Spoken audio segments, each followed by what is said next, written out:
Well, a heads up, if you visit Walnut Creek, the city's Chamber of Commerce may be tracking your movements without your knowledge or even your consent. It's all part of a new effort to track tourism in Walnut Creek. Our very own Kevin Coe joins us live to explain how it all works. Kevin. Yeah, Ryan, let me set the scene for you. If you were here this past weekend, you were at the Walnut Creek Art and Wine Festival. Now, if you were from out of town and you were at least here for 2 hours in the city, you were tracked and monitored. No alert on your phone, but every movement you made will be studied, whether you knew it or not. Paramita is a Walnut Creek chef who ran a local restaurant. My idea is to have a lot of tourists in my restaurant who visited, and they tracked it via OpenTable, TripAdvisor. It does generate quite an amount of revenue for the restaurants. The question is, how does Walnut Creek attract more tourists to generate that revenue? Being able to connect with them, that is the key to bring the travelers. Walnut Creek's Chamber of Commerce seems to agree with Paramita. It's partnered with the travel data company Arrivalist to track and monitor tourists citywide. They shared details of the deal at Tuesday's City Council meeting. We've got some new toys. So Arrivalist is a local intelligence program that tracks market trends and visitors' behavior, and visitor spend data we'll be having soon. Some of that data is already available, including information from a basketball tournament at the Ultimate Fieldhouse. As you can see, the majority of the overnight guests came from different places in California, but then Pennsylvania and Ohio. So we can pull all of that from Arrivalist. Some council members wanted more clarification on the monitoring. They don't only track the data from when they visit us, but they also wait until they get home. So we can't track the device until it goes home. If that... Sorry for breaking up. I'm getting intrigued. No.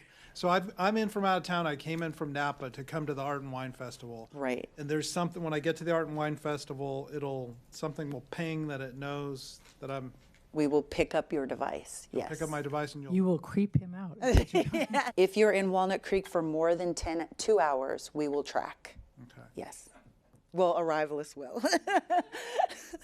Yeah. It's all very innocent. So to be fair, they're absolutely right. I think their use of the data in this manner is benign, right? I mean, it's a useful thing. Mike Katz-Lakabe is the director of research at Oakland Privacy. He's more worried about broader applications of the technology. It's really upon who is using it and to what ends depends on, how creepy it gets. In the same manner that they're doing it to track visitors for an event in the city of Walnut Creek, you could do that for who visits a police station during the day.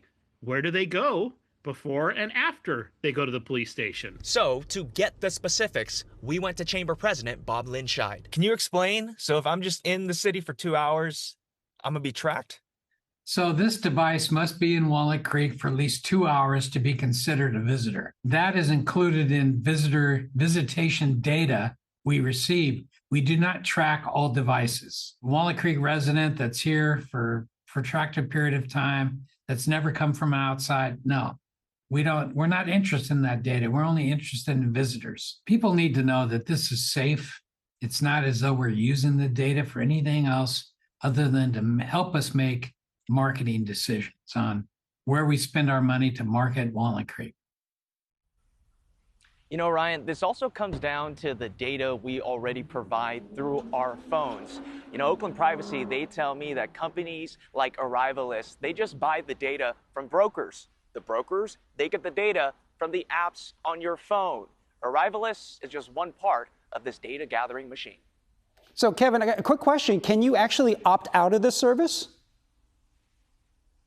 Yeah, this one's a little tricky, okay? So if you go through Arrivalist, they basically do a step-by-step with you where you take the location off of your phone. So we all know, most of us at least, know to go to the settings, take the location services off. However, Oakland Privacy says that can get a little complicated too, because sometimes some apps act like malware and they bypass that setting on your phone altogether. Okay, Big Brother is always watching. Kevin Coe reporting live in Walnut Creek. And the chamber says it will not share any information with anyone, but the company's privacy policy states it may use or disclose personal information collected for reasons including responding to law enforcement requests. The chamber's president tells us, quote, he does not see that happening in Walnut Creek.